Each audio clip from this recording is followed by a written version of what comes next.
Okay, now the second advice that he gave to his wife and to all beings was this. When the breath turns from down to up, meaning when you breathe out, yeah, and when you breathe in, you do not follow the breath. But when you breathe, for example, if you are an athlete, maybe you are just running or you do some errand and you have to run fast, then do not just try to give yourself up to exhaustion. For example, when you breathe too hard, like this, then you should not lose yourself in the running, but try to make use of the if you cannot concentrate on anything else because you have to run, like you have to do sport and you have a competition, then you should better just realize that the breath is coming, the breath's coming out, and then try to center yourself, in the being behind all this breathing and behind all this exercising, in order to centralize yourself, to be self-centered. And at that moment, even though running, you will also be experiencing enlightenment. And so, of course, it makes your work easier.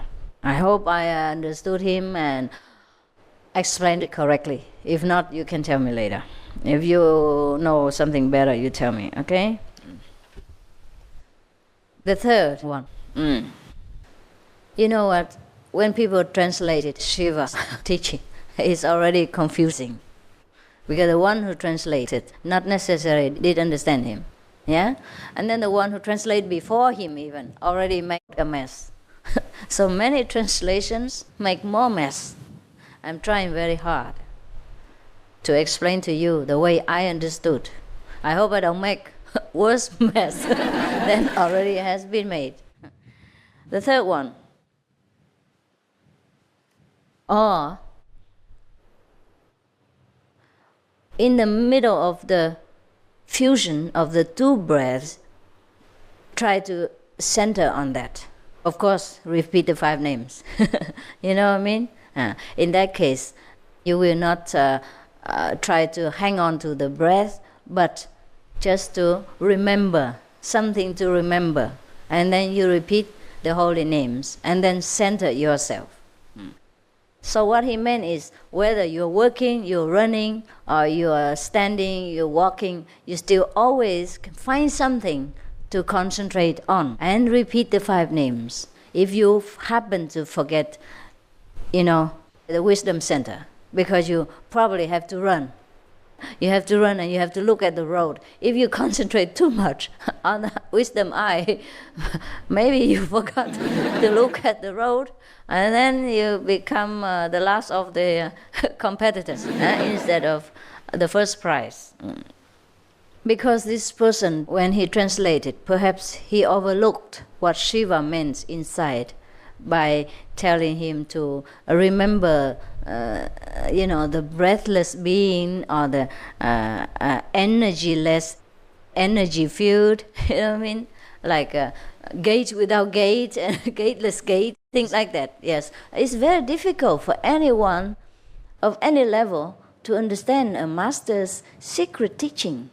And this is supposed to be very deep, very secret, transmitted from one master to one disciple. And if a lay person happen to hear it, he probably get confused. Never mind translating it, and then translate it from another translation. And that would be more confusion. So I try my best to make it clear for you. So the energyless, energy field center, energyless energy, that can only mean the cosmos. Can only mean the Almighty, the Supreme Master within every being. So even while breathing and running fast, we still have to remember that center. If we can. Of course, it's difficult. So people say, well, when I'm running, when I'm working, it's very difficult to remember. Okay, you don't have to remember the wisdom center, but you remember the wisdom being, the wise being, the being without, running, the being that is always still. So in every action, we still can try to remember. Yeah, for example, when we're running fast, we try to remember the one who is still. That is our true self, our identity. For example, like that. That's what I understood. Huh? If I understood it wrong, well, please, the Indian correct me. Is that correct, brothers? What do you think?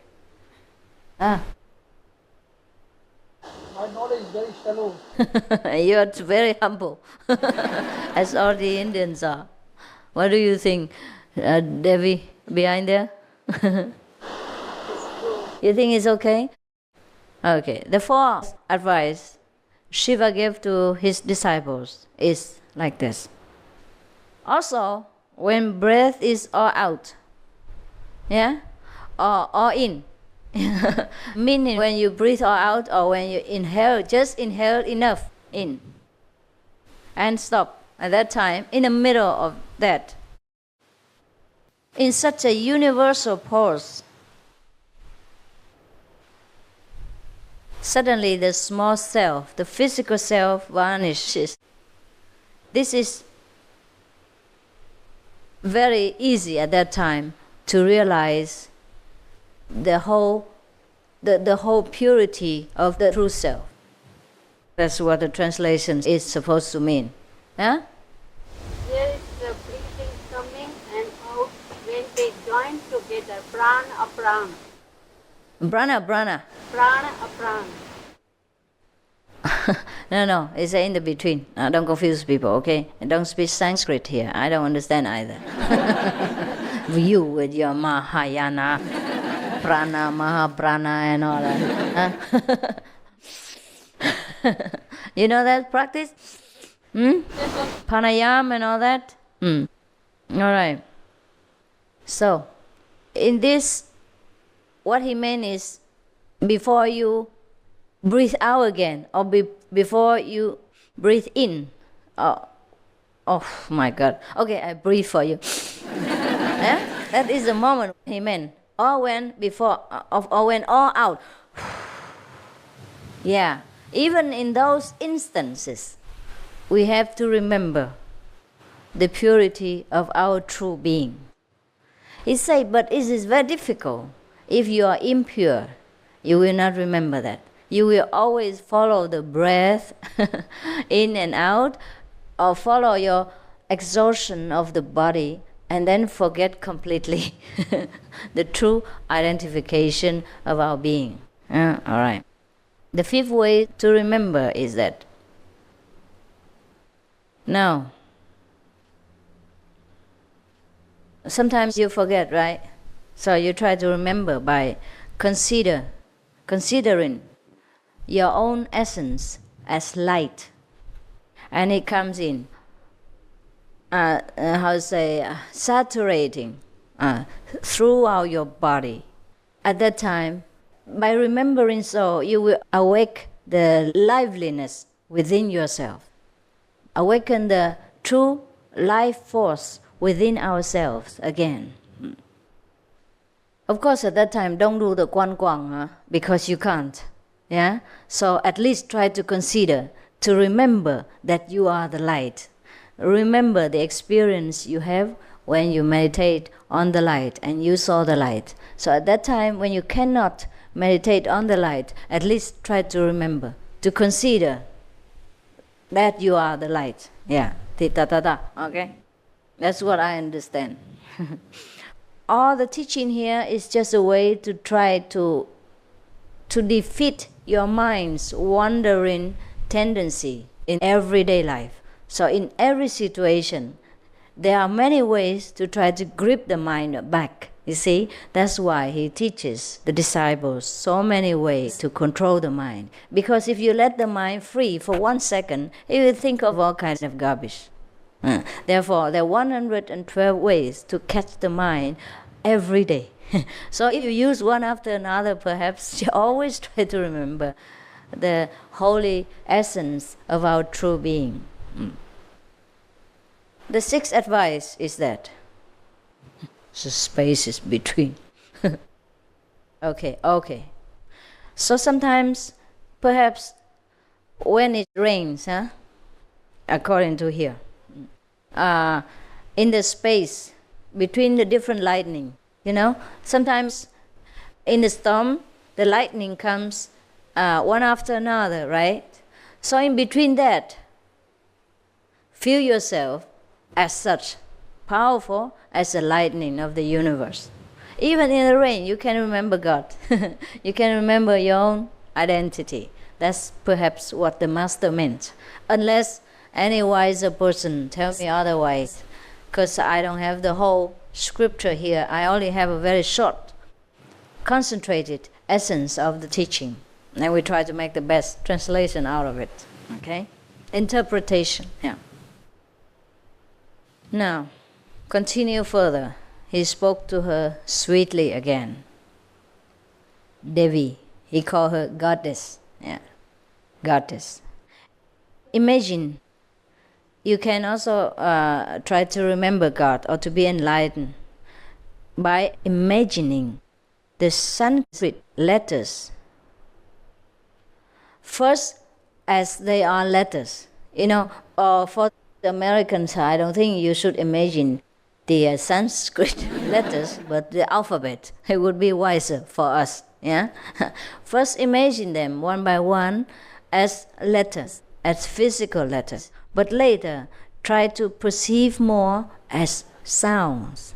Yeah, like A, B. And don't have to speak out loud, but try to perceive them as a silent sound. And then, transcending the sound, we enter the feeling. Try to feel the letters, vibration, instead of hearing the sound or seeing the written words. Is that clear? Okay. Suppose you are a teacher. You have to teach ABC or English, then perhaps in some moment of the repose, yes, you probably cannot concentrate right away, or you have to have a lunch break, and your mind is still full of A, B, C, D, E, F. Then you make use of that as well. Turn around and meditate on it. At least you concentrate. You know what I mean? Suppose your mind is always full of work and you can't just in a moment of silence become immediately tuned in back to the 5 names or back to whatever awareness that you desire. Then we make use of the situation, and turn that into a concentration method. And meditate, concentrate, until we can be aware again of our awareness. And we are back to our control again. Then it's okay to repeat the 5 names and do the Quan Quang. Just like the American people say, if somebody gives you lemon, make lemonade out of it. What else can you do? It's too sour. So we add some sugar and make it into a refreshing drink. Yeah. So similarly, our mind is a wandering horse all the time.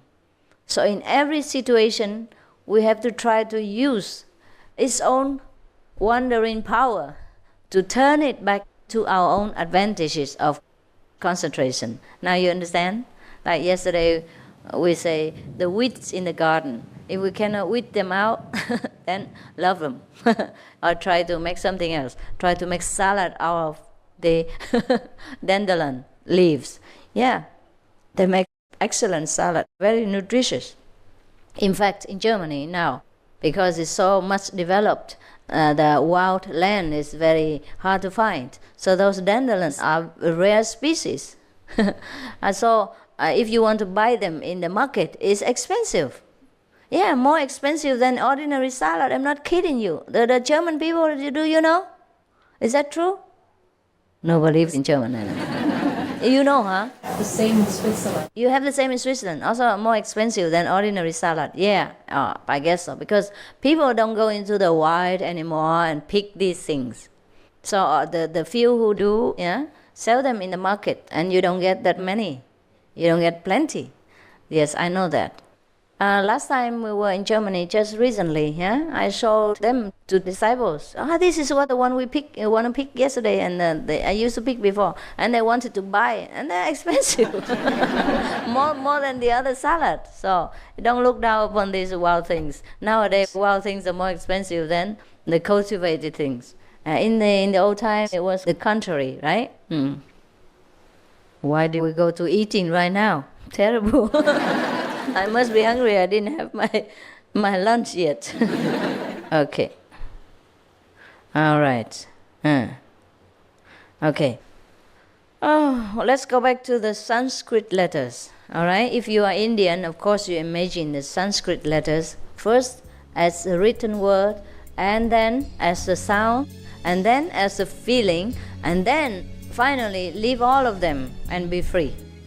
Free of all thinking or imagination or feeling or nothing. Just sit there and enjoy. Okay? All right.